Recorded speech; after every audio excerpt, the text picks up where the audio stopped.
Say it. Wang. Why does Wang sound so natural in your mouth? He was like, wait, Joe needs to win this parlay. Yeah, I was, Daddy. She's like, yeah, in my camp, I've really been trying to hone in those up kick liver shots. Bro, if we weren't on tile.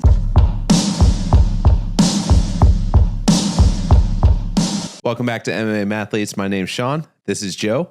We're two casual MMA fans who happen to be degenerate gamblers. Come join us while we chase the perfect parlay each week. This week, we're breaking down the Mario Bautista versus Vinicius Oliveira fight card. If you enjoy our content, make sure you're subscribed. So this last weekend, we had UFC 325. We got completely mopped in our bets. Mainly the main event, like the main card, we got mopped. We were crushing it in the beginning. I know a lot of people hated us for the Khan Offley fight. But hey, we don't judge. We're not the judges on that fight. Sorry. To be fair, we agreed with the judges on the fight. Like it was 29-28, 29-28, 28-28. I think Yin's I think he won it. I think he won a split decision. Oh, really? Yeah. I saw it, like I could see it either way. So yeah, I definitely had Yin's winning that. I was happy that Offley won it though, because that was nice momentum in our parlay. Oh, 100%. And then it just got absolutely fucking throttled with the Welsh gangster. Yeah, we got mollywopped. Absolutely mollywopped. It was that. And then you had Torres Finney, who did we figure out whether or not that was a what was ruptured Achilles? Or let's just get rid of him in general. Like he's not a fun fighter. You can't even bet on him when he's supposed to win. He's out here. I don't know. I think I heard that his opponent was injured going into that fight. But I think he was injured going into that fight because he had a ruptured Achilles or something. Super flat-footed, couldn't take down because his Achilles is messed up. Couldn't throw anything. Just kept getting jabbed in the face. His face is rattling around in there. Terrible. Terrible, terrible. That was awful. I already didn't like that guy, but now it's just like you can't even bet on you when you're supposed to win. That's embarrassing. Well, a really common injury is you get like a calf strain, and then that calf strain turns into a ruptured Achilles. So, if you do have a calf strain, treat that shit seriously. Like some people are just like, oh, it's just like, pulled my calf. It's like, that's how Tyrese Halliburton got injured in the finals. That's how probably Torres Finney just blew out his fucking Achilles. Like, definitely, take some care on that shit. So, yeah. And it sucks because now it's like, we don't know if his opponent was actually that good or if he just looked that good that night because he was against Torres Finney. No, I think that he is that guy, though. I think Malkoun is a fucking problem. Okay. Because, he didn't get injured until like halfway through that round. And that's exactly how that fucking fight was going to go. So embarrassing. Honestly, like from the first 2 minutes, we're like, oh, this is going to be a long one. So, I think it was the same result. It's just Torres Finney somehow looked worse than what he was going to look. And then you have Oban, who's going against a giant man. This guy is not the same weight class as him. Piecing him up on the feet, though. Then decides to clinch, gets taken down, and just gets rear naked choked. Just gets choked real quick.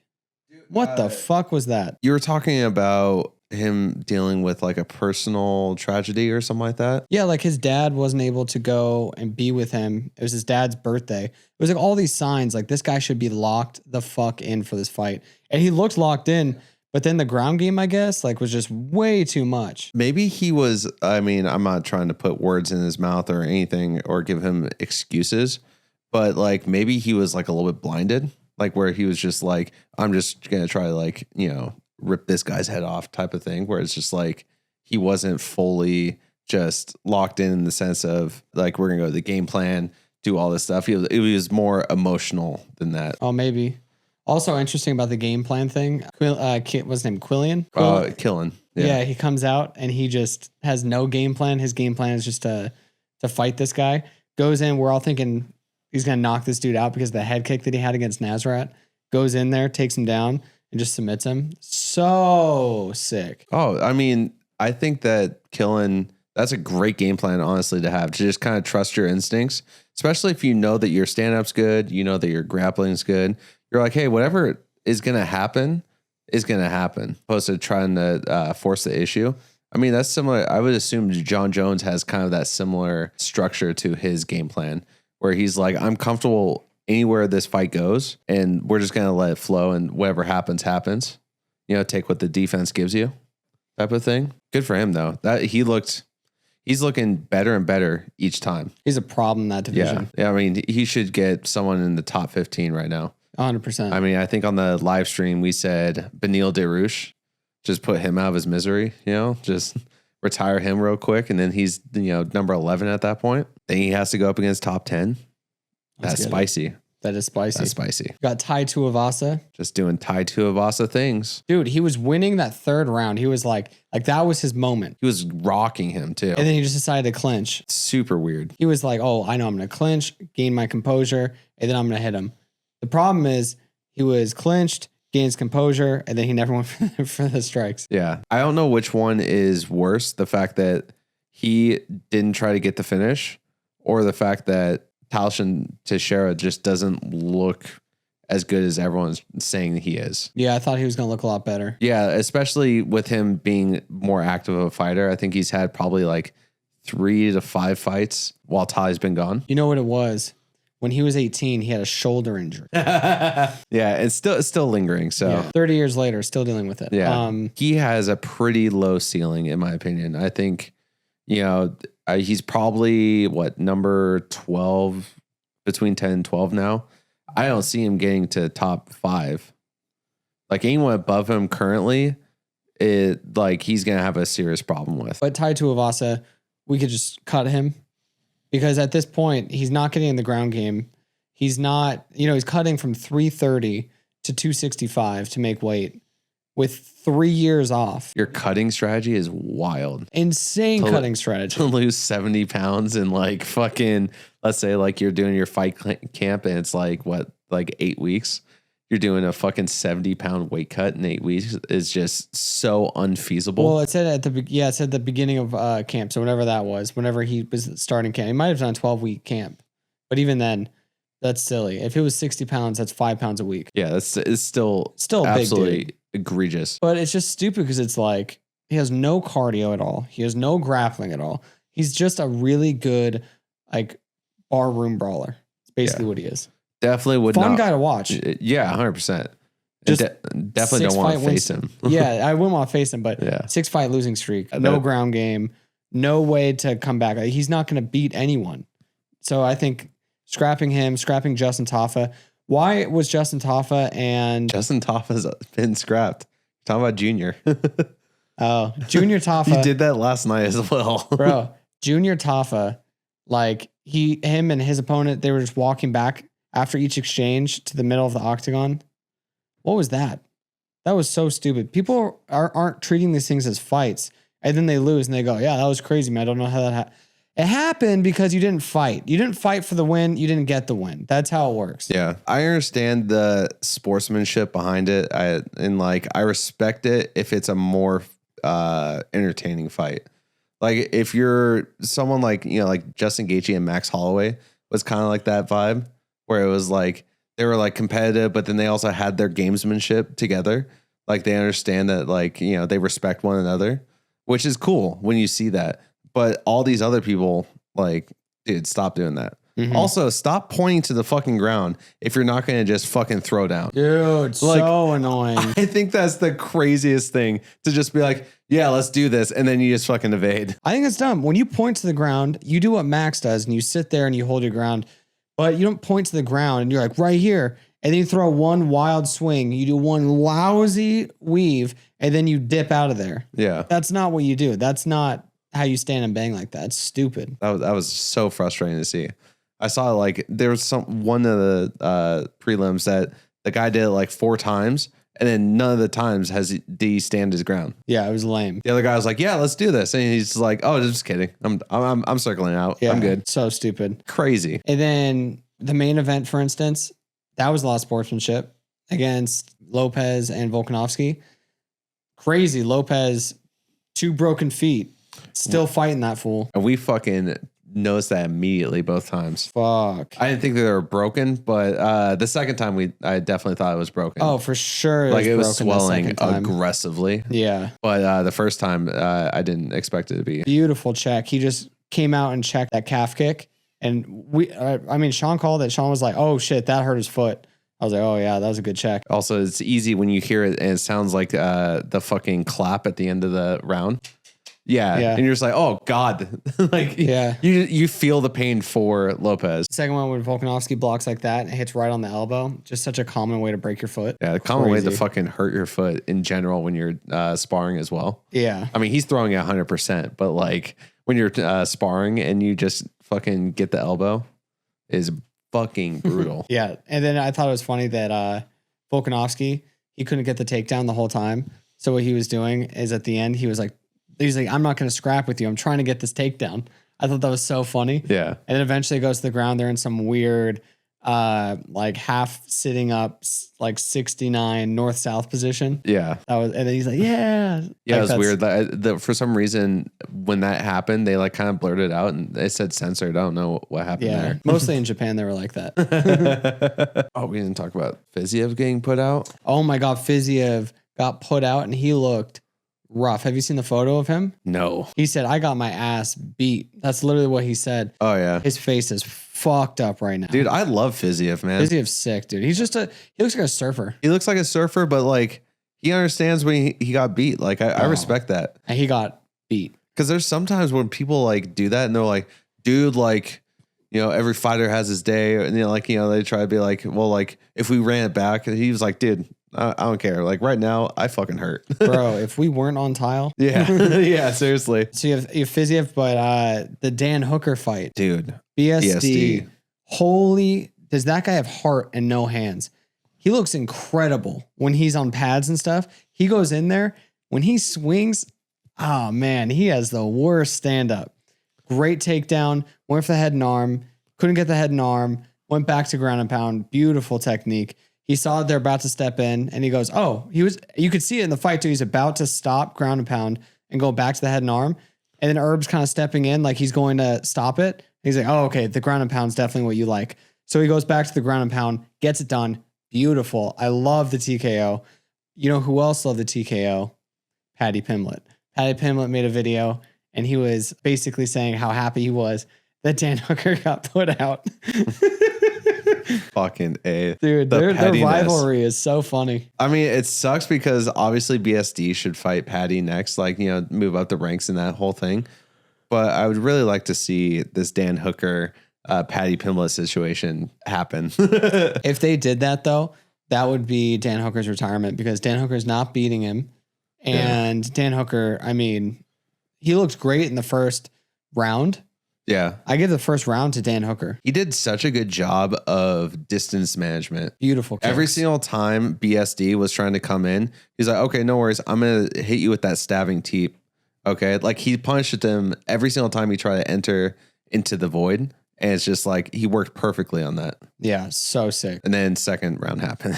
What happened that round? He got mauled by a bear. Yeah, he got his ass clapped. BSD's ground game is just so nice to see, though. How refreshing. Like sometimes people are just always trying to go for submissions. Other time people are just looking for top control. Then there's other people that are trying to get like ground and pound. He was literally doing all of it. He was like, hey, like let me try to get that submission. Oh, I can't get that submission. Okay, I'm just going to throw some elbows. Okay, no worries. I'm going to make sure I keep the top position. Like he had all three strategies in mind. So beautiful. It was absolutely beautiful to see. I brought this up on the live stream last night, but what do you think about BSD fighting Gamrot? Oh, I'm so here for that fight. Such a good stylistic matchup. Who do you think takes that? That's a rough one. I think that Gamrot has better hands standing than BSD. So it would be sheer will, and then it would be ground game. Yeah, I think that it might go the distance. It might go the distance, or Gamrot might get a TKO because his hands are better. He does have that like sneaky like Polish power. But I think that their grappling is going to be pretty even. Oh, yeah. And then we have boxing as well.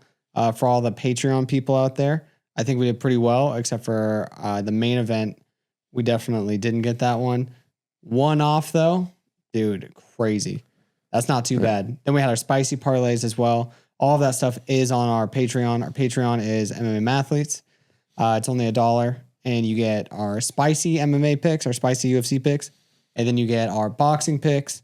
You get another podcast going over our boxing picks. So if you win just one and it's $12, that's a whole year of extra content. Not only extra content, but extra spicy picks that can make you a lot of money.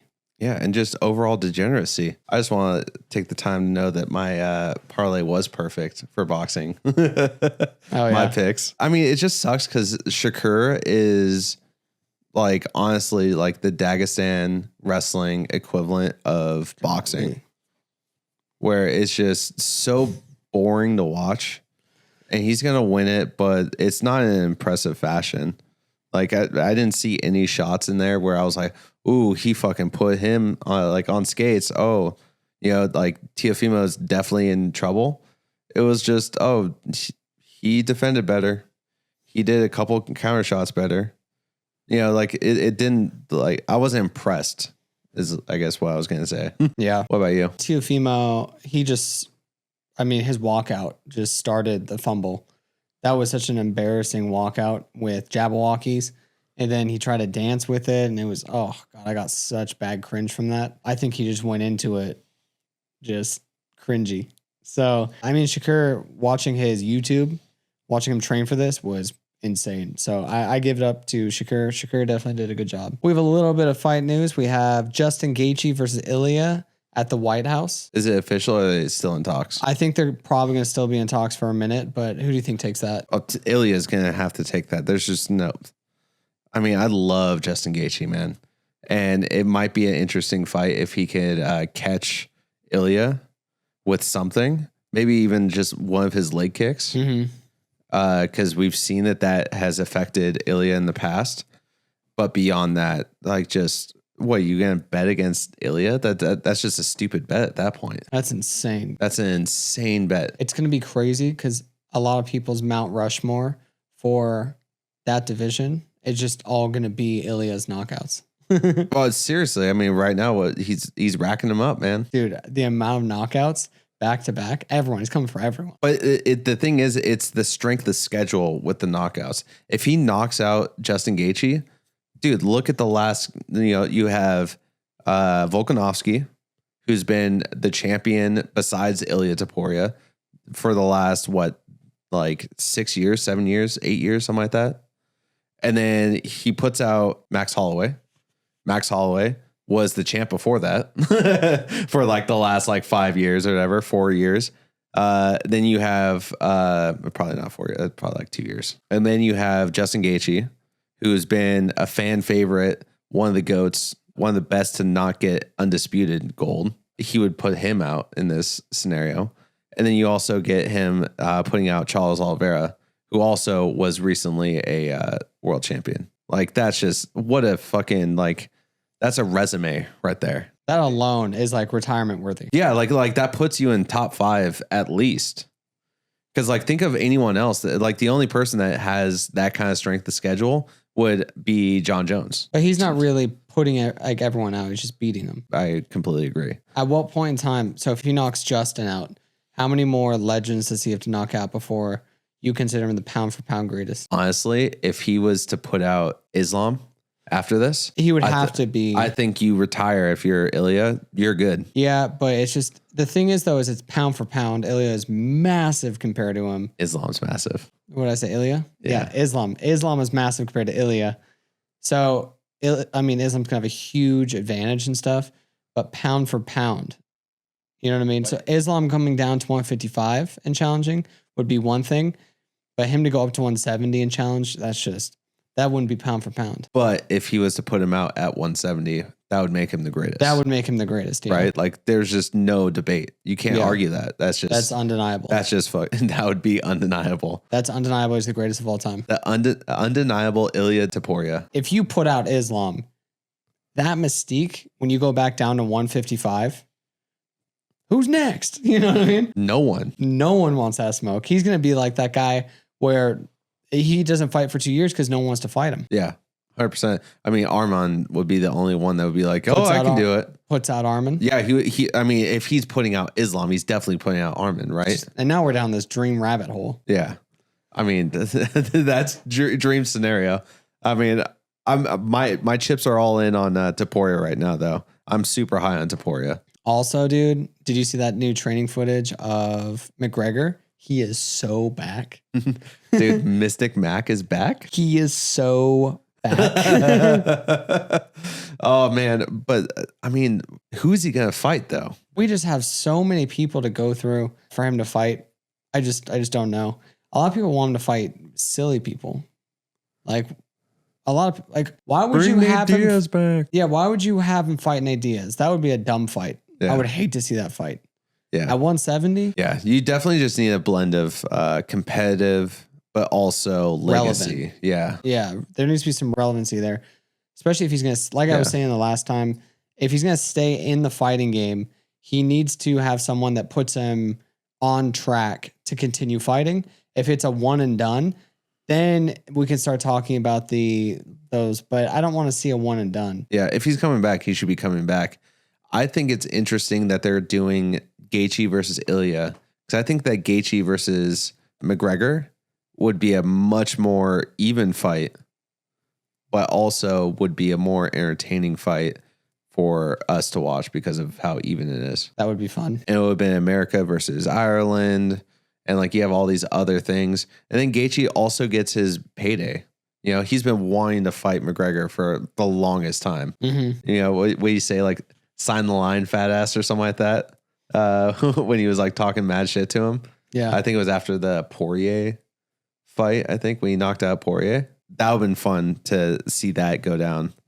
But now it's just like, who does he get? Hopefully it's Max Holloway.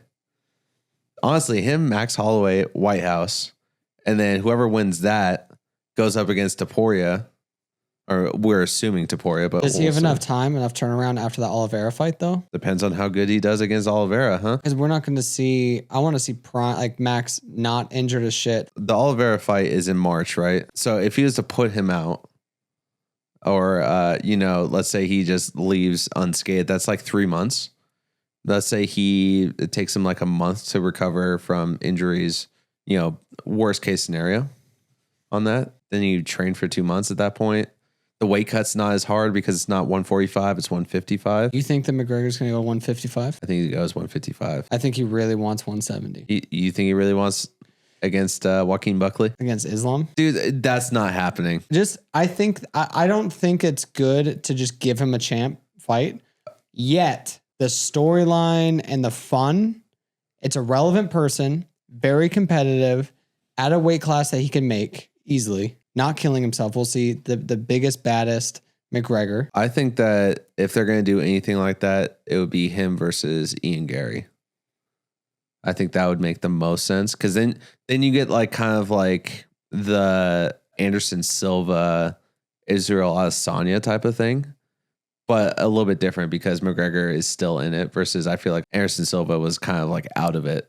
At that time, he wasn't Anderson Silva. Yeah, he was like Anderson Silva. We were just talking about Cub Swanson versus Nate Landwehr. What a fucking dude! that's a glorified bar fight right there. Gonna be so sick. That's gonna be such a good fight, bro. They just don't make people like those people anymore. You know, like they're both gonna go out in their shield. This is probably gonna either be in the first round or it's gonna be a 3-round war where. Like neither one of them are going to see. Their eyes are so fucking swollen shut. Ear for either. Like Cub Swanson's such a dog. That's a very I think he's more technical than Nate, but Nate's heart has gotten him through so many fights. His pressure is very unrelenting too. Yeah.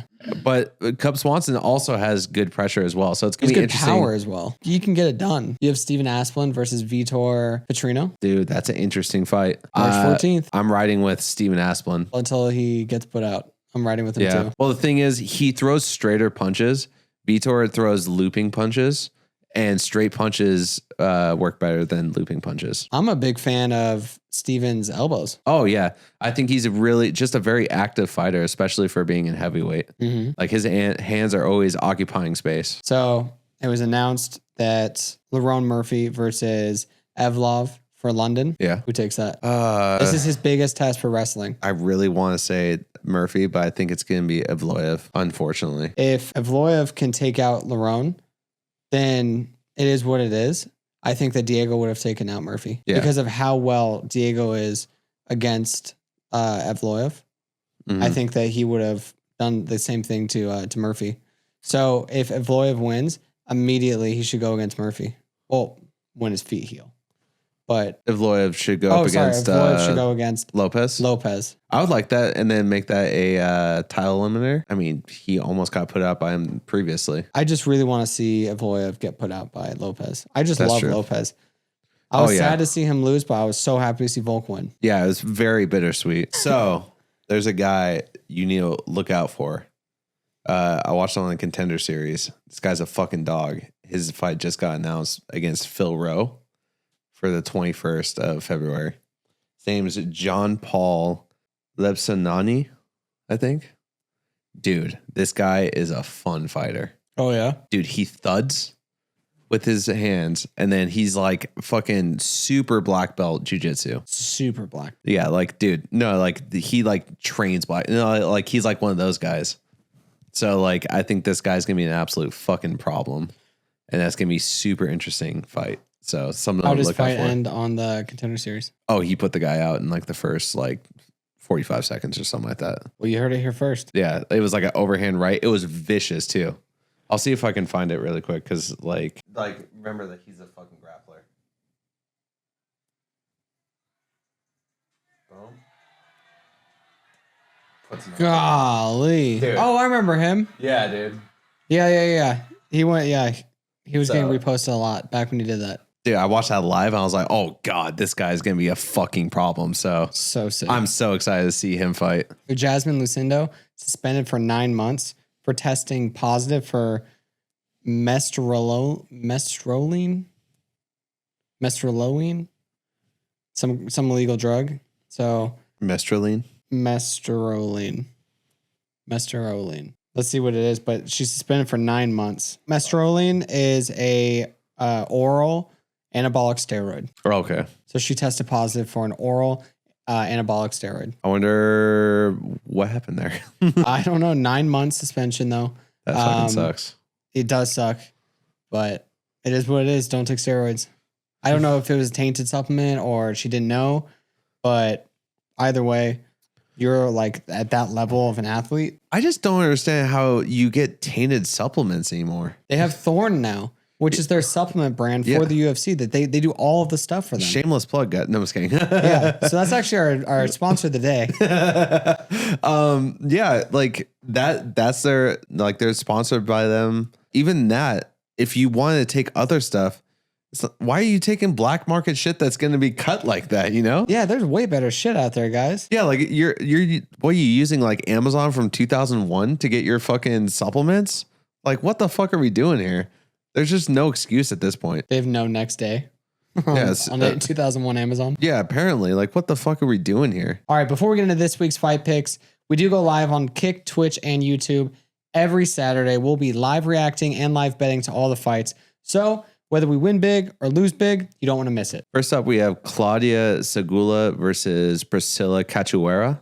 Who you got? So I have Claudia on this. Priscilla's on like a really bad path right now. She's only lost to pretty much killers or people that were on the trajectory of being killers or being like that person. For instance, she lost to Shevchenko, Rene Kachok, Molly McCann. We thought that she was going to be like the end all be all. Jillian Robertson, Rene Kachok, Miranda Maverick, armbar. Jasmine Judavicius, Darce choke. I mean, she's getting submitted like a motherfucker. Then her last fight, Jocelyn Edwards, she got finished by her. But I feel kind of bad because with all those, she never really got a chance to build momentum.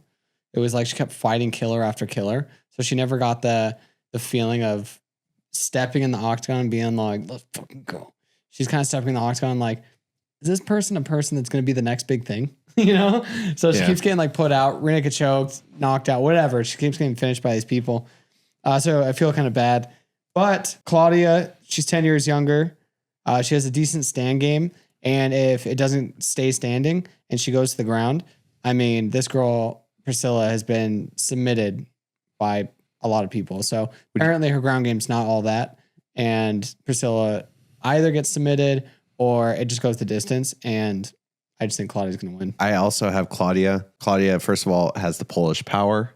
She's from Poland. Her only loss was against Melissa Mullins. But from what I remember, she just got caught. It just is what it is. It was a KO TKO from ground strikes. So it's like, you know, it happens to the best of us. We're in the same fucking league. No, sometimes you get fucking caught. That's what happens. Also, you have to look at who's coaching who. Priscilla is out of MMA Masters, which is a pretty good group. But then you have... That's Florida, right? Believe so. That's where Colby Covington goes now? No, you're thinking of Claudia. Oh, no, you're right. You're right. And then Claudia is now at American Top Team. Which is Coconut Creek. Yes, that's Coconut Creek. I always get them mixed up because they have MMA Lab in Arizona. Yes. And then they have MMA... I'm just saying MMA Mathletes. That's us, dog. You got us. You always got us, friend. You always got us. I hope you find your dad.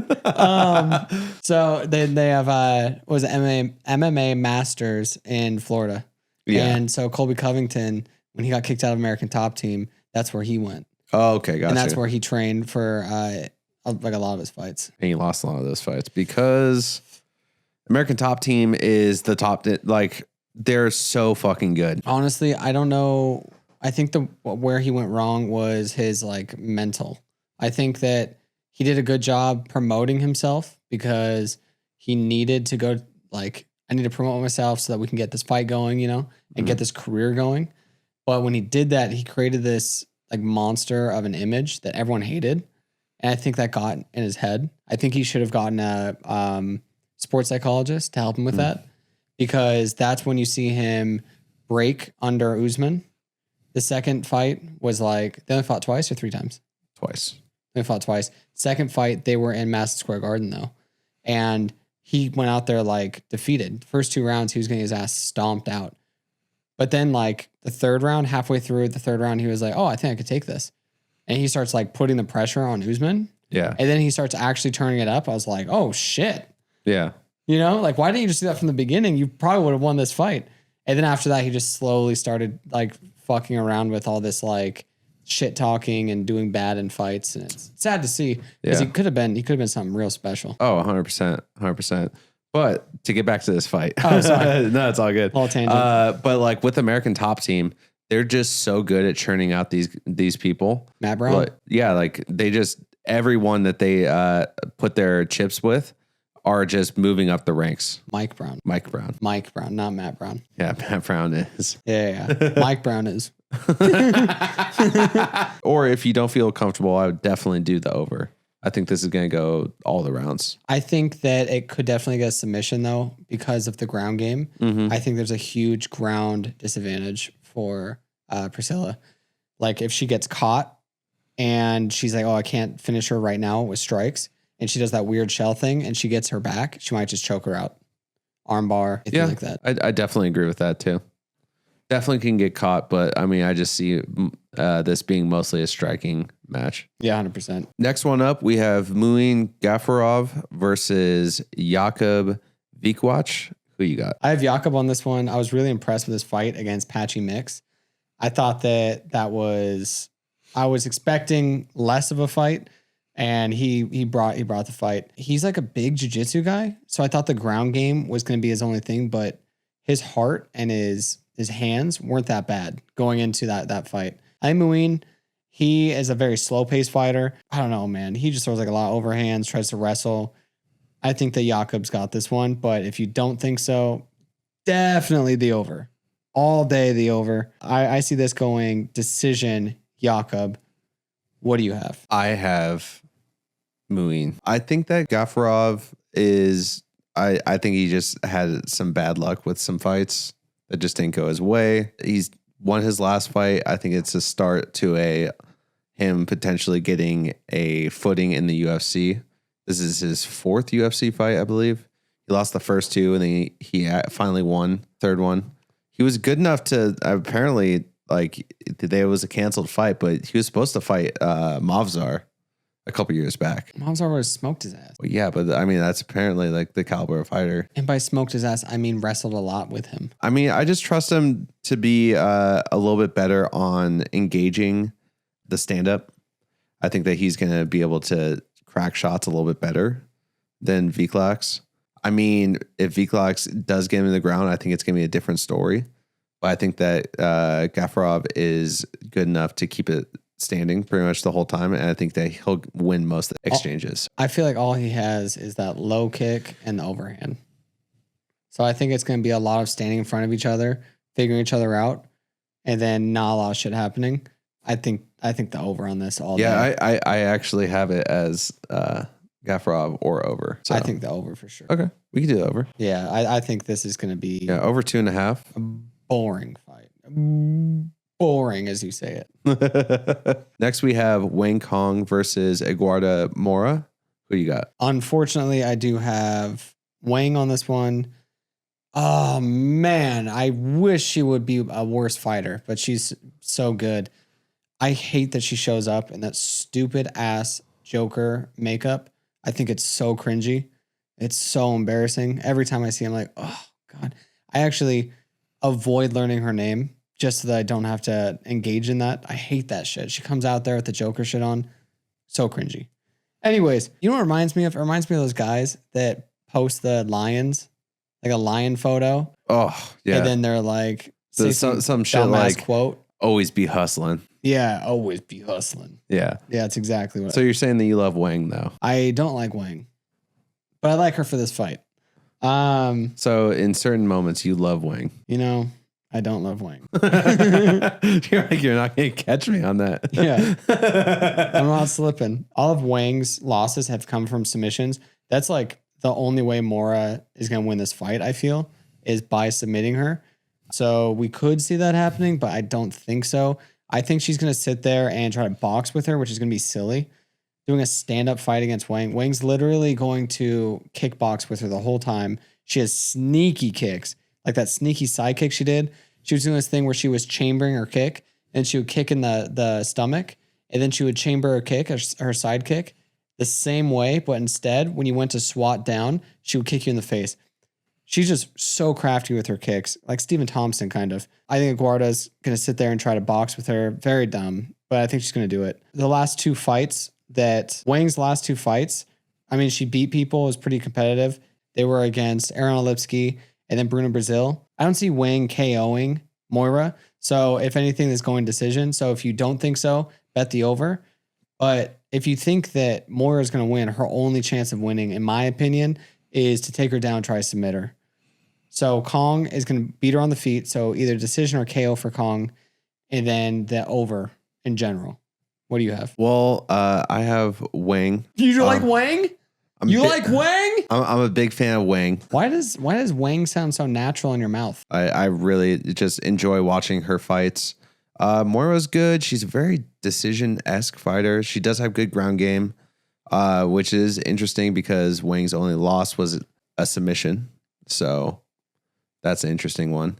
But Moira's only loss was against Denise Gomes, who also has like sneaky power like Wang does and a stand-up fighter. So I definitely think that Wang's going to get this done. I think it's going to be a decision.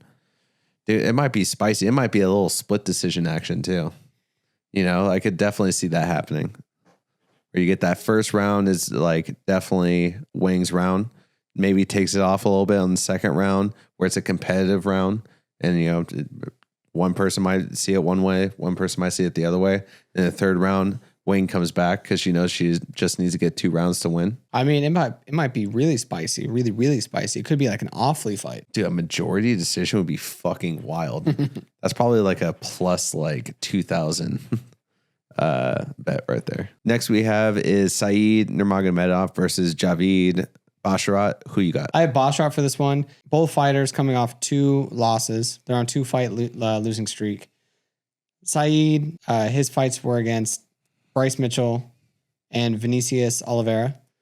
Both people, like, he thinks that Bryce actually lost that fight.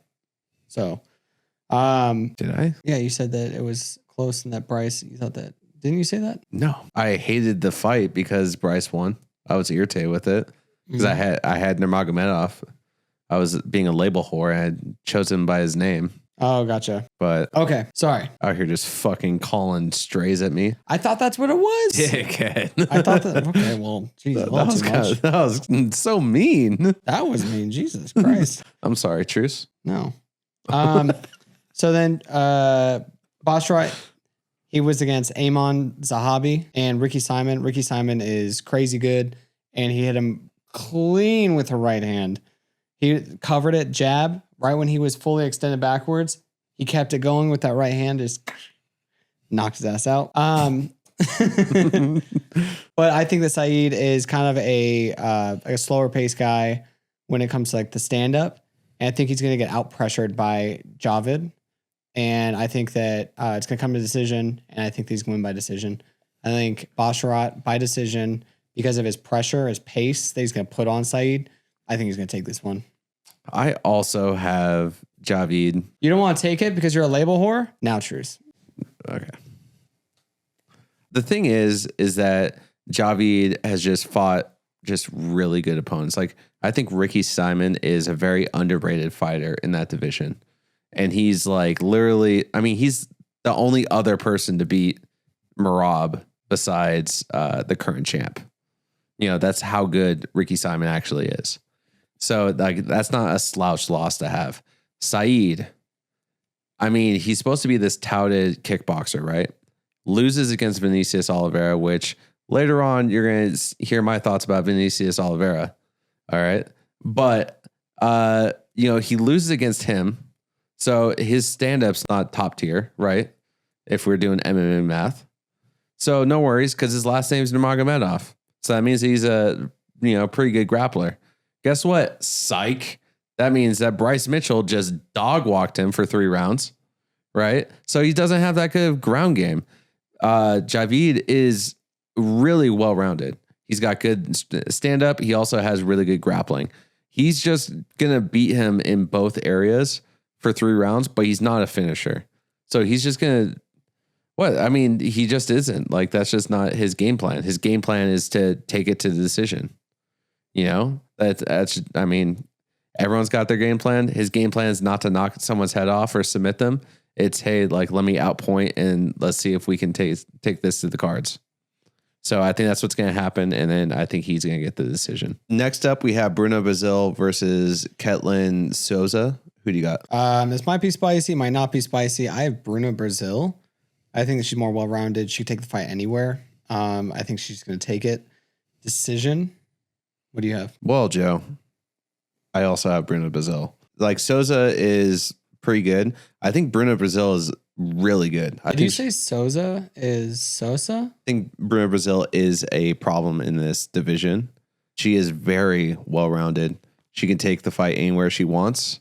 I think that it's going to be similar to the fight against Piera Rodriguez, where she just is not going to be as good as Bruno Brazil in every aspect. It's like she's going to be good, but then Bruno Brazil is just going to be better. Mm-hmm. It's like she's going to get to her shots faster. She's going to be able to take down just a little bit more efficiently. She's going to be able to do her passes a little bit better. Like, everything's just going to be so much more well-rounded. Yeah, exactly. It's just going to be a smoother game. And I think it's going to go to decision. And then next fight, please. The next fight is Alex Morano versus Daniel Dachenko. Who do you have? I want to say this is my lock of the week. I think that Daniil Donchenko is definitely going to win. The problem is I don't know how he's going to win it. It's difficult because you don't know which Alex Morano you have. You're like, there's certain Alex Moranos where it's like he is going to just have like a really good firefight. It's going to go to decision and it's like fight of the night type of thing. Or he gets put out. So I don't know which one it's going to be. But either way, Daniil Donchenko is an absolute fucking beast. He is, I think the best way to describe him is violence personified. Like, any part of his game plan, whether it's standing, clinch, ground game, anything, he's just trying to deal as much damage as possible. He's just a violent human being when he's in that cage. And I love it. He's so active. He's just always trying to find any way to hurt someone. And I appreciate that game plan. And so I think that he's going to walk through Alex Morano. I don't know how. I also have Daniel Dachenko. Daniel Danchenko is a beast. We watched him on The Ultimate Fighter. Anyone who comes from a war-torn country is just going to be a next level fighter already. Like their baseline is so like high compared to everyone else. But him coming from that, he told a story on The Ultimate Fighter where I don't quote me on this, but he said something like he had like 25 people in his class and like 23 of them died. I was like, dude, he's only 24 years old experiencing shit like this. That's crazy to me. That's insane. This guy is a murderer. When he gets in the octagon, it feels like it's a life or death fight. He goes in there, it's all gas, no brakes, but it's all technique as well. And he's just getting polished and better and better and better. Also, I'm a little bit jaded because he trains out of Syndicate, but that's neither here nor there. He also trained out of Tiger Muay Thai, I believe, as well. He did train out of Tiger Muay Thai. And I trust the fuck out of Tiger Muay Thai. 100%. I mean, look at all the champions that have gone out of there. You know, Valentina and Volkanovski, Arman, Fiziev. Like, dude, I mean, everyone gets caught. Okay, I know. He got caught. I just thought it was funny. He didn't get outstruck or anything like that. He just got caught at the right time. Oh no, he was gonna get outstruck. I think that Ruffy is just such an interesting fighter that it's hard to train for. His timing is weird. He's not just like, oh, jab, chill, jab, chill. It's like, doesn't know when he's going to throw, boom, jab. Oh, jab, you know? Yeah. Well, his timing is interesting, and also his technique varies with his strikes. Yeah. Because, like, it's not just a one jab. It's like he'll do a jab that's a straight jab. Then he'll do one that's like a little bit of a looping jab, trying to get around the guard. Then he has like his up jab. Like he does a bunch of different styles of each one of the main movements. It's him watching you and reading you. Yeah. And it's beautiful to watch, honestly. So yeah, so Daniil Danchenko, right? Yeah. 100%. Yeah. I think he's gonna get a finish. I think it's gonna be a TKO. I think that Morano is gonna try to stand with him. Morano's good stand up. I really, even though he looks kind of dorky, I don't want to be mean, but he does look dorky when he fights, but he's actually really good. Yeah. Like he's very technically sound, but I think Danchenko is just a different breed. And I think he's going to come out and he's going to smoke his ass. I think he just looks a little wonky because he has a kind of like a really traditional type of Muay Thai stance with like the elbows flared out. Yeah. And it's just kind of, it just looks kind of weird when it's not in Muay Thai gloves. And he also just kind of looks like a marshmallow. Like he doesn't look like he should be fighting. Yeah. Like he looks kind of like a dorky marshmallow. Then he just cracks people. And you're like, you always got to watch out for those guys that just like don't look like they work out or anything. And they're in there because there's a reason why they're there. Next up, we have Dustin Jacoby versus Julius Walker. Who do you have? I have Dustin Julius Walker. I think that Jacoby, the only people he's lost to are fucking demons. You know, like Reyes, he lost to. He lost to Menefield, but like he was winning most of that fight. And then he kind of got gassed a little bit. Wait, Joe needs to win this parlay. Yeah, exactly. Bang, and he won that parlay. Exactly. I won like a couple $100 off. That was nice. Yeah, I think he looked more impressive in the Alonzo Menefield fight than Julius Walker did in his Alonzo Menefield fight. I mean, I think he lost a split decision, but I don't know. I'm just not super high on Julius Walker. I'm very high on Dustin Jacoby. Yeah, Julius Walker was originally supposed to fight someone else. And then they canceled, and then Jacoby stepped in. Yeah, and Jacoby was originally supposed to fight 325, but your boy... Jimmy Crute. Yeah, Jimmy Crute. I was about to say Gumby. You say Gumby. We know what you're talking about.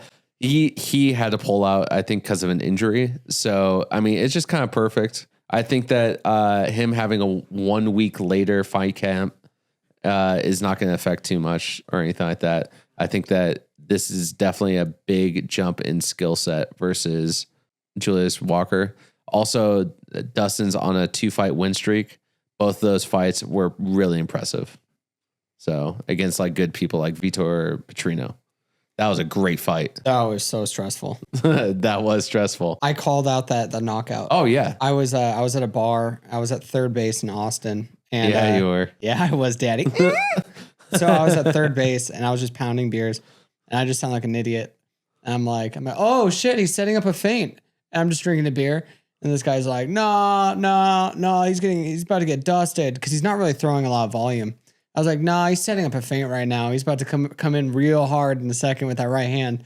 And he does it. I was just like, yeah, that was nice. It was a nice feint straight into that. I was like, dude, he was setting that up perfect. But he comes from a big kickboxing background. Jacoby does. He got dusted by Alex Pereira back in the day. Oh, I mean, Sick. Who doesn't get dusted by Alex Pereira though? Yeah, pretty much everything you said. I have Dustin Jacoby.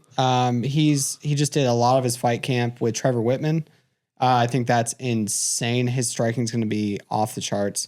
I was watching some of the behind the curtain or whatever the series is for Justin Gaethje, and you see him really dive in on these one-on-ones with Trevor Whitman, and it's the feet, and the feet are so important, and that's where Trevor Whitman really shines is his footwork.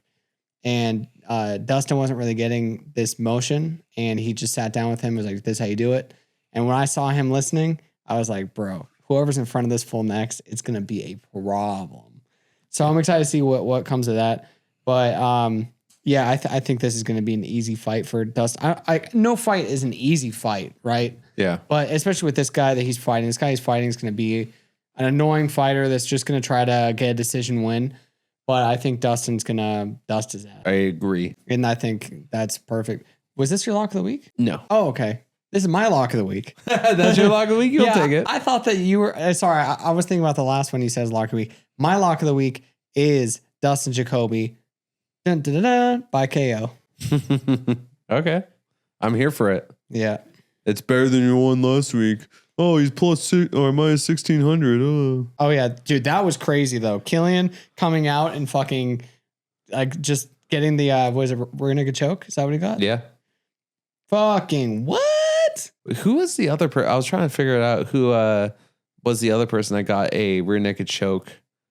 Oh, it was the Billy Alicana. Junior Tafa. I don't want to talk about. But you called the submission last podcast. Oh yeah, I did call him. Oh yeah, that was my my thing.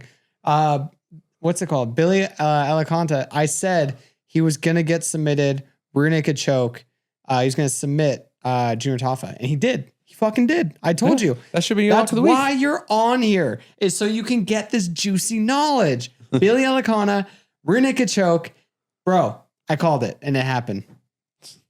Ask and you shall receive. I know. Y'all's a welcome. Next one we have is Jean Matsumoto versus Farid Basharat. Who do you got? I have Basharat for this. I think that it was really impressive what he did against Chris Gutierrez. I thought he was going to be a really boring fighter in that and just grind him against the cage. But Chris was just running the entire time. And he ended up winning that fight. I think that, how do you say his name? Jean? Yeah, Jean Matsumoto. I think that Jean is pretty underwhelming. I mean, he squeaked out a split decision against Miles of one hand Johns. That's all he does, throw that right hand all day. And that's what you train for. It's just him throwing his giant right hand, him just waiting, throwing the right hand. Such a boring fighter. Sometimes he throws the jab and he just runs across. Such a boring fighter. And he squeaked out a split decision. There's no way Jean is beating Basharat's ass. If he starts overwhelming Basharat's going to win this by a boring decision where he grinds him against the cage. He has the perfect game plan. He's such a good fighter when it comes to like game planning. He knows the game plan. Oh no, I'm getting overwhelmed on the feet. Well, I'm going to take it to the cage. I'm going to grind you out. Oh, I'm getting overwhelmed here. I'm going to hold you to the ground. He knows how to win fights. So am I saying it's going to be the most exciting fight? No. But Basharat is going to do a great job, and he's going to win this. This is actually my lock of the week. You said Daniel was. No, I said I wouldn't have. Oh. But I just don't know what his finish would be. I don't know if he's going to KO him or if it's going to go to decision because Morano might be. Yeah. I was confused. See, that's why I got confused. Because I heard lock of the week, and I was like, this is his lock of the week. And then I was locked in for the fact that it's your lock of the week. Next person was Dustin. No, so my lock of the week is going to be Basharat by decision. I think that Jean Matsumoto is not going to be able to compete with him for the most part. I think he's going to get outpaced. But I think that Farid is not a finisher. I think he's a decision guy. He's going to, again, as we said before, kind of just go to the scorecards, but he's good at warping the scorecard to his favor. So you have both of the Basharats on this card. So Farid is the one that's more like, I'm going to get decisions and I'm going to do it and I'm going to try to, win. Then you have Javid, and he's more of like the exciting fighter, which is kind of funny. They're like of the two. Yeah. One's a more exciting fighter than the other. And this one happens to be more of the, I'm going to get a good game plan and get a good victory. And then Javid is more like, I'm going to be a very exciting fighter because it's very fun for me. Do you think that it's because maybe Javid, because he's already lost, he has the freedom now of being more of an exciting fighter, or because Farid is undefeated right now? So it's like, you don't want to let go of that goose egg no matter what. I don't want to risk it. Yeah, it could be that way. Or there's also a big thing with Javid as a younger brother, right? Yeah, I think so. So younger brothers are apparently supposed to be the more, when they're in fight families, they're supposed to be the more entertaining fighter and the more skillful fighter because they're problem solving growing up and with like older brothers and stuff like that. It's just superior because they've had to deal with everyone. Everyone's against the younger brother. Yeah. Also, let's say that the older brother was training before the younger brother was training. He's watching him train, and naturally you're going to pick up and learn things before you even step in there. 100%. So, that's what happened to Mike Tyson. Before he even threw a punch, a whole month of his coach just telling him the art of boxing and the thought process behind everything before he even threw a punch. Well, it's like with skateboarding. Like I wasn't really even that good at skating. And then, but I'm watching like skate videos and all this stuff. But then you're watching the skate videos with me and watching me skate. And then you turned out a way better skater than I ever was. Mm-hmm. So it's like that kind of makes sense. You kind of trampoline that success almost. Like just because of just innate looking at what's going on. Funny you say that, because if you look at the McClung brothers, it's like, who's the better skater? I think the youngest brother is the best skater. Probably because, again, he was looking at them skating. Wow. And it's like you're essentially getting game footage and you're studying game footage without you even realizing that there's game footage to be studied. Maybe. Anyways, Farid, decision. To get back to the fights. His lock of the week. Yep. Next one is Michal Olajaychuk versus Marc-Andre Barrel. Who you got? So it's so funny. I have weird logic with this one. So Mark has fought bigger names than Michel, but all of those big names he's lost to. So the other thing I noticed in all of his losses, they all have something very similar in style. And that's that he gets caught with a right hook 100% of the time. What is Michel's best strike? His right hand. Yeah. His right hand is his best strike 100%.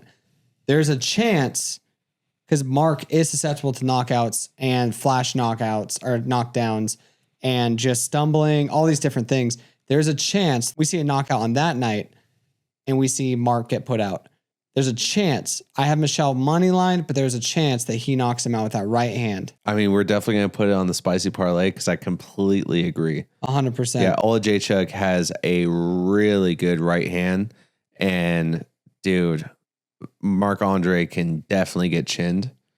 But the thing is also is that Olajaychuk does have enough ground and grappling experience that he can withstand some of the pressure and the things that Barrel does to try and make it into a dirty fight, because that's his only path to victory. I don't think he's going to be able to strike cleanly against Olajaychuk. So that's actually where Mark goes wrong. Mark loves a dirty fight. He thinks that's his path to victory, but look at all of his knockouts. Every time he's trying to get in that exchange, and he always gets clipped with that right hand. every time with that right hand, man. So like, I think that the way it's going to happen is to get pressured against that fence. And when he's in that fence and he tries to make it a dirty fight, it's good night. He's just going to go to bed. I think he also he might be training a little too much with the easy, like things that are like give you tendencies. Like let's say you throw like a 1-2-3 and the person keeps on throwing a 1-2-3. You're going to train yourself to like, parry, boom, boom. Like that's what you're going to do, but you're not going to expect that fourth shot. Because of that, you've been kind of trained and conditioned that, there's only going to be 3 shots coming towards me. Mm-hmm. And usually that fourth one, the 1-2-3-2, that's the one that comes through. That's where you see a lot of success. So when you look at amateur boxers, for instance, a lot of amateur boxers, they'll do like 2-phase attacks. So it'll be like 1-2, chill, 2-3. And then that's it, right? Then they're out. Mm-hmm. And then you see pros, they could do like a 5-phase attack. Where it's like 1-2, slip, boom, boom, slip, boom, boom, boom, slip, boom, boom, boom, boom, boom. I mean, you see that with who's called Canelo all the time. Yeah, when like especially prime Canelo, where he just had that head movement where he's just slipping and you see it. You see it a lot with is who's the guy that wants Canelo really bad? The Mexican guy. David Benavidez. David Benavidez is very good. Really good at that. He's really good at it. He's really good at those multiple phase attacks. But I think that's a big deal. I think that's a good point, is that you get that muscle memory, and he's so old in the fight game. Not that he's like super old, but he's old in the fight game. So it's like you can't teach a dog new tricks. Yeah. It's like all of these things are in him, these tendencies. Yeah. So it's like boom, boom, boom. It's like when you see people, they reset a lot. The problem, like when they're on the cage and they're like, they get them against the cage, then they let them reset. No, cut off the cage. You're still in the fight. That's the difference between new age fighters and people like Horiguchi and McGregor and all these people that are just all gas pedal. It just the greats versus the goods. That's the thing. Like you see it with Ilya. Ilya's just going to keep pressuring you the whole time. He's cutting off the ring the whole time. He's not going to let you go around. You're not going around. No, this is my cage. Yeah, I think we also see it with like slips as well, where they'll slip and then they won't throw. Oh my God, I hate that. So I think that like, drillers make killers, but drillers also make tendencies. Mm-hmm. And it's like, some of those are fatal flaws. And I think that we'll probably see that fatal flaw. God, we saw that so much this past fight card. Yeah. So like what Sean's talking about is like, so they slip. It's like, cool. They missed. Oh my God, that's awesome. Oh my God, weave. Whoa, he didn't hit me. But it's like, slip, you throw the uppercut. Slip, come with the cross. Roll, bop, bop. Whatever you're going to do, it doesn't matter. Even roll and hit in the stomach as you're coming, then over the top, and then you're back out. Any way you want to do it is fine. Maybe even just slip at the same time you do an inside leg kick. Whatever you're doing, maybe parry the jab and do a low kick at the same time. Any way you want to do it, but don't sit there and just move and be like, oh, I'm not getting hit. I'm good. I'm winning the fight. Because then you're getting that in your head. Like, I'm winning the fight. I'm not getting hit. Then you get pissed off when you're like, oh, the split decision sucks. It's like, yeah, dude. It didn't look like you were throwing. You didn't. Yeah. You had nothing, no answers. You had equal, like, what do you call it? About sign or whatever. Oh, yeah. Greater than an equal sign right there. Yeah, it's just frustrating because like that's just all mentality though too. It's like you should be punishing your opponent for even trying to strike with you, essentially. You know what I'm saying? Yeah. Like you should have that ego of like, oh, you're gonna throw that too, and I'm in here with me. Yeah, I'm gonna slip that too. Okay, like you fucked up right there. I'm now in range. I'm about to throw a 2-3 leg kick. Yeah, or leg kick in general. Leg kick for leg kick. Yeah. That's what they teach you is like, as soon as you get kicked, you're kicking right back. I mean, that's one of the best things about Volkanovski. Literally every single thing that you were like, you should be doing this. You should be doing this. All those, he did that in that fight.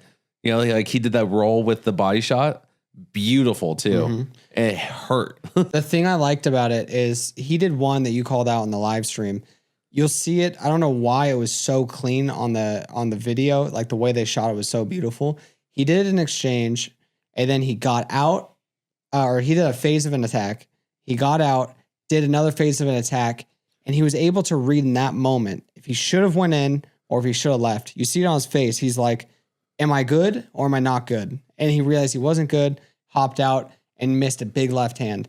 And Sean was saying, he was like, dude, it's crazy how you could see in his face in that split second, he's able to calculate everything. Yeah. Do I have a leg kick? What's open? Blah, blah, blah. And he's out. But he would have went a third time, a fourth time. He would have kept doing these phases of doing it. Combo, phase, combo, phase, combo. It's like, dude, insane. He's so fucking good. Dude, it just shows the levels of striking that it's crazy when you can see just the variation between the entire card on what level of striking that they're at, or even grappling, where it's like, you know, even the people at the bottom are black belt jiu-jitsu people and stuff like that, but they're not the same black belt as Diego Lopez. Every black belt is different. Yeah. You know, and it's like that with striking too, where it's like, oh, you might be a good striker, but Volkanovski is like a different level of striker. That's what I love about jiu-jitsu as well, though, is that it's like everyone's style is different. So when you start day one and when you just get to black belt, let's say that's the finish line. Yeah, like even though you're going to keep going afterwards, right? Yeah. You have all this time. The things that you like and you keep in your arsenal all the way through, the tendencies you have, all that stuff to make you here. And if someone started the same exact time with the same instructor and went all the way to the 10-year mark, you guys are going to have completely different game plans, techniques, favorite things. Yeah. You guys are two different people. If you guys both roll with a blue belt at another gym, that guy's going to have completely different experiences with both of you, even though you had the same upbringing through the ranks. It's crazy to me. Jiu-jitsu is so wild like that. It's so cool. So cool. Definitely a choose your adventure. Choose your own adventure, 100%. Yeah. So interesting. All right.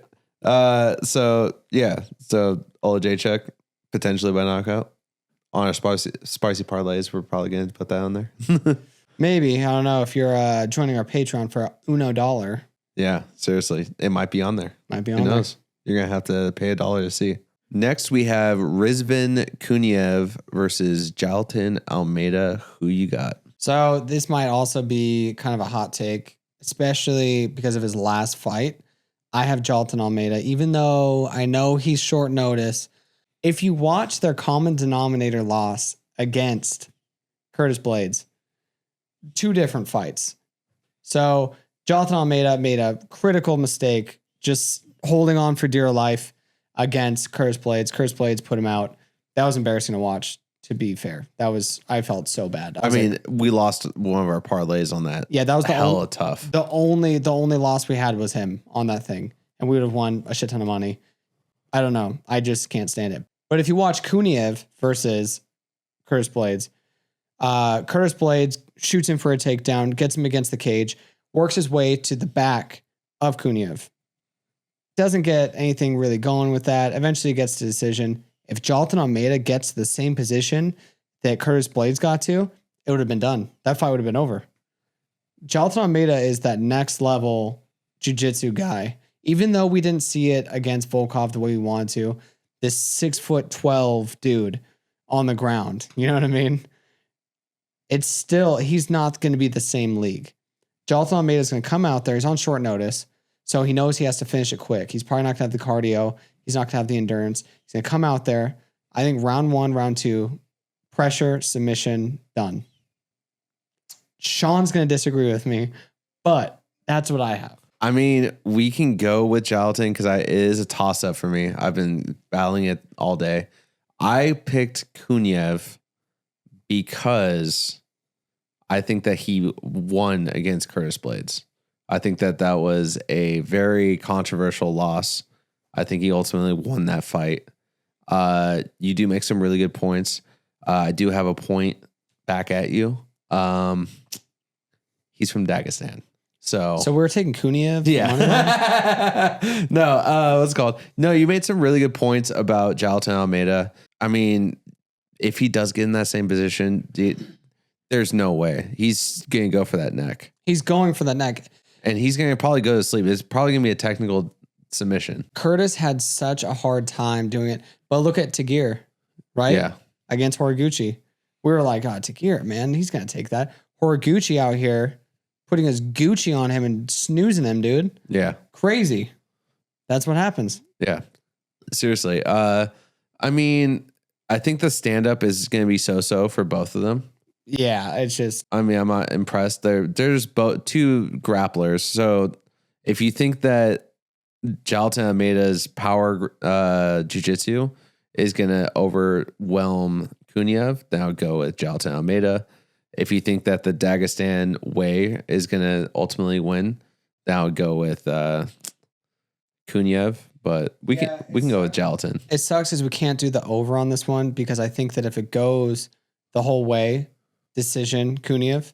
But I think that Jailton is going to come out and be able to submit him. I think he's going to put the pressure on him. And like I said, if he's able to get in that same position as Kuniev versus Curtis Blades, I mean, he's gonna wrap up that neck and he's gonna put him out. The next one we have is one of my favorite fighters, Almir Albazi. No, it's kidding. It's gonna be Almir Albazi versus Kyoji Horiguchi. I think I know who you got, but who you got? I have Horiguchi. I'm a little hoe for Horiguchi. He's just, I love the way he fights. He comes out with that old school, insane cardio pace where from bell to bell, he's just going to put the pressure on you. We saw against Tagir. He comes out, I'm going to strike the entire time. Oh, no, I'm going to wrestle. Oh, no, I'm going to do jiu-jitsu. Oh, nope, we're doing this. Nonstop. There's no strike and feeling out and, oh, strike. Oh, we're just going to chill and feel out. That's not how you strike with Horiguchi. Horiguchi is like Mighty Mouse. Just, I'm just going forward. Where am I going? Oh, takedown. And now you're asleep. That's how it's going to be the whole time. It's insane. Horiguchi, his level of pressure, like I said, is like the old school way. You don't see it very, very often anymore, but it's going to be, oh God, it's going to be so nice. I think Horiguchi does this. And then because of his age, you have to give him someone high in the ranks after this fight because he has to get to that championship fight before his time's over. All right. This might be a hot take. No, I'm just kidding. Oh, I got fucking Horiguchi. No, I'm not a fan of Almir Albazi. First of all, he fucking lost to Kai Kara France. I don't give a flying fuck who says otherwise. I don't care who says it in the fucking comments here. He fucking lost that fight, okay? 100%. All right. And then also, I think that he's just way too inactive. He's fought like maybe twice in the last like 5 years. It literally was Kai Kara France and then Brandon Moreno, I believe. And the rest of the time he's been, unfortunately injured and away and stuff like that. That does suck, but it also means I can't really bet for you as well. Horiguchi, though, another thing, I didn't know that. I thought Horiguchi was older than Almir Albazi by a lot. I thought he was like 37, 38. And Almir Albazi was like maybe 28, 35 and 32. Like, that's fucking close. That's in the ballpark. But you gotta say Albazi's in his prime, though. That's cool and all, but Albazi hasn't really touched the ring ever. So, doesn't really mean much if you have all that ring rust. Yeah, so if you're thinking about it, and with that logic, if Kai Kara France actually did beat Albazi, and it was a robbery, then what the fuck is Horiguchi gonna do? Dude, his pressure is crazy. I mean, look at the Brandon Moreno fight against Almir Albazi. Almir Albazi couldn't do shit against Brandon Moreno. He couldn't take him down. He couldn't really even strike with him. Not to say that he's to that level. Love to see that fight, but I think that Albazi, I think that he's gonna lose this fight. I think that Horiguchi, that's gonna put him in the top 3, I believe, at that point. And then him versus Josh Van, let's run it. Don't say that because Josh Van's running right now. He's over here like, oh, maybe I'll fight. What's his name? The jiu-jitsu guy. Oh, he wants to run it with the guy that somehow got that win against Moreno. Yeah, what's his name? Oh, fucking shit. Tatsuo Taira. Yeah, he wants to go against. It's like, no, you're going against Manel Kopp. Manel Kopp is going to fraud check you. It's either that or you're waiting for Pantoja. Because Pantoja said they're saying that Pantoja is going to be ready essentially by White House. And you're going to be running that shit back. Let's go.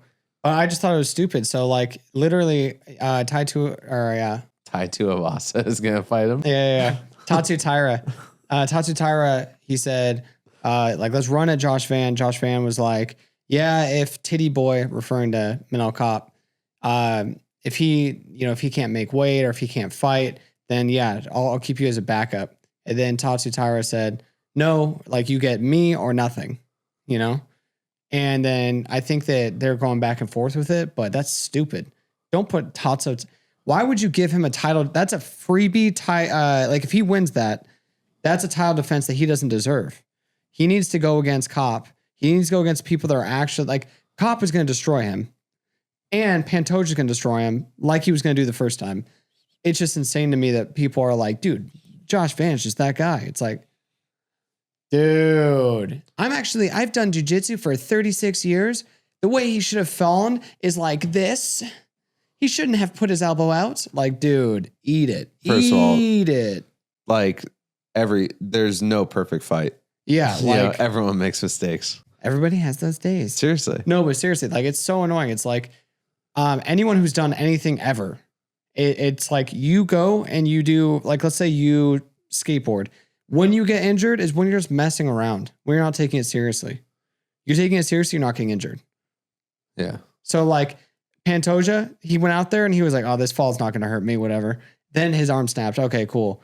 Let's run it back because that was not a real thing. That was like I slipped and I fell.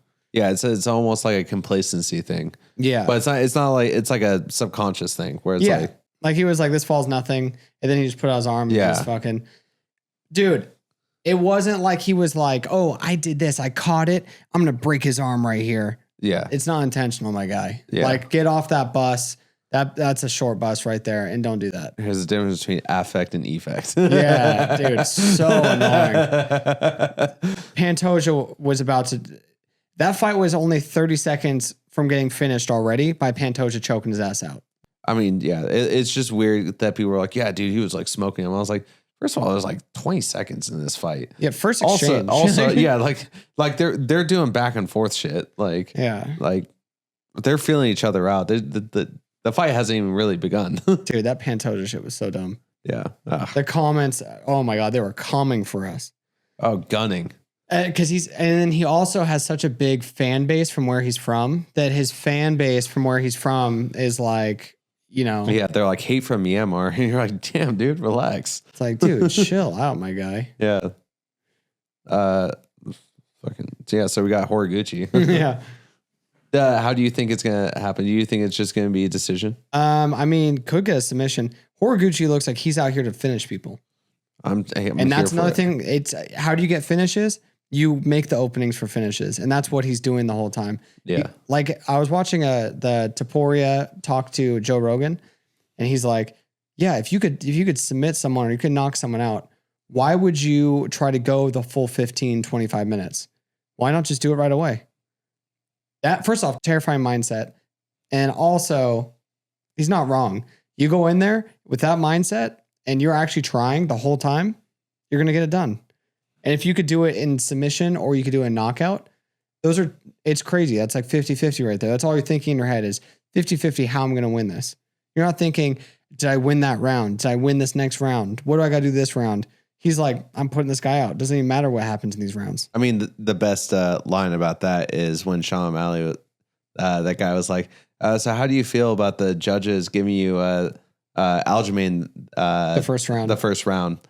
And he's like, how do you score the second round? Yeah. Like, yeah. He's like, oh, that's interesting. How'd they score that second round? Yeah, like, because that is true. Like, that's definitive. Stupid. Definitive proof that you won. What he should have done is he should have caught him during the kick and thrown him on his shoulder and snapped his shoulder. That's what I would have done. I've been practicing. Well, that and liver kick up shots are just... Bro, the amount of copium. Who was that again? Irene Aldana versus Macy Chiasson. God, Macy Chiasson was just dusting her. Yeah. She's just flailing on the ground, accidentally hits her in the liver. The craziest liver shot. Barely even taps her too. Like and she just goes down. Like it didn't even thud or anything. It was just like, it was like the sack tap of fucking liver kicks. That was the most bullshit like finish to a fight.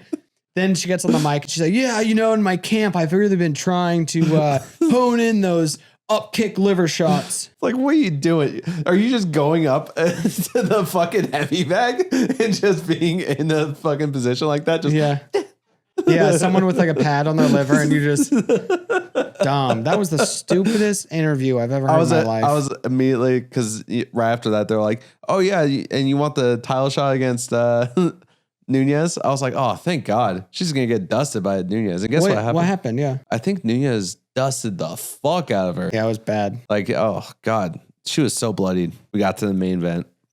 We have Mario Bautista versus Vinicius Oliveira. I'm interested who you got. I have Vinicius Oliveira.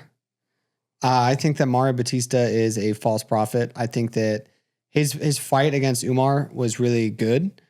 Umar, I guarantee you, thought the same way I thought. And he went in there thinking, oh, I'm just going to run right through this guy.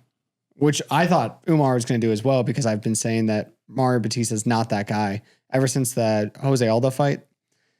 Like, he's not that guy, guys. And then Oliveira, it's funny because I've also said he's not that guy, because that knee, I was like, oh, that was just luck. That was just luck. This guy is so crafty. And I mean, he pops up on my Twitter feed all the time. Him just training. He trains so hard all the time. Very strong, very crafty, very big for the division. I mean, he's getting this one done. I don't think it's going to be a finish, but he's getting this one done for sure. I have Mario Bautista. You're high on Mario Bautista, though. I'm not high on Mario Bautista. I think that he's really good at decision fights.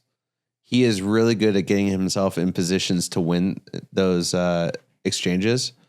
I am just very low on Vinicius Oliveira. I think that he is a good striker, but he hasn't really fought anyone that was like, he like fought like Kyler Phillips, which is like, Kyler Phillips is a dog. I mean, he's fun. He's a fun fighter, but he's not to the same level as so good. Mario Bautista. Like, Bautista is going to get him into the clinch. He's going to try to get him to the ground. I think he's going to ultimately get him to the ground. I think he's going to do a lot of things like that. The only way that I see Vinicius Oliveira winning is if he really does get a good crack on his chin and make it so he respects all of his punches. I just don't know if he's going to have the opportunity to do that, because I think it's going to be, a lot of it is going to be like in that clinch distance, clinch to boxing range, where Vinicius Oliveira, most of his damage comes from like kickboxing range. I want to change my opinion, and I want to say Oliveira by TKO.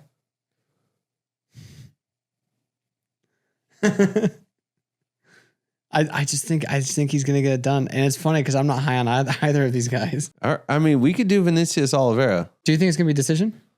Let's go the over. Yeah, I think it goes over. Easy. Okay, the over. Yeah, I think that Batista's chin is gonna be tested. It's gonna be tested, but dude, his leg kicks, dude, I don't know. It's gonna be a hard one. Yeah, I mean, I think that Bautista is a very well trained guy too. He comes out of MMA lab, and I think that they probably went back to the drawing board.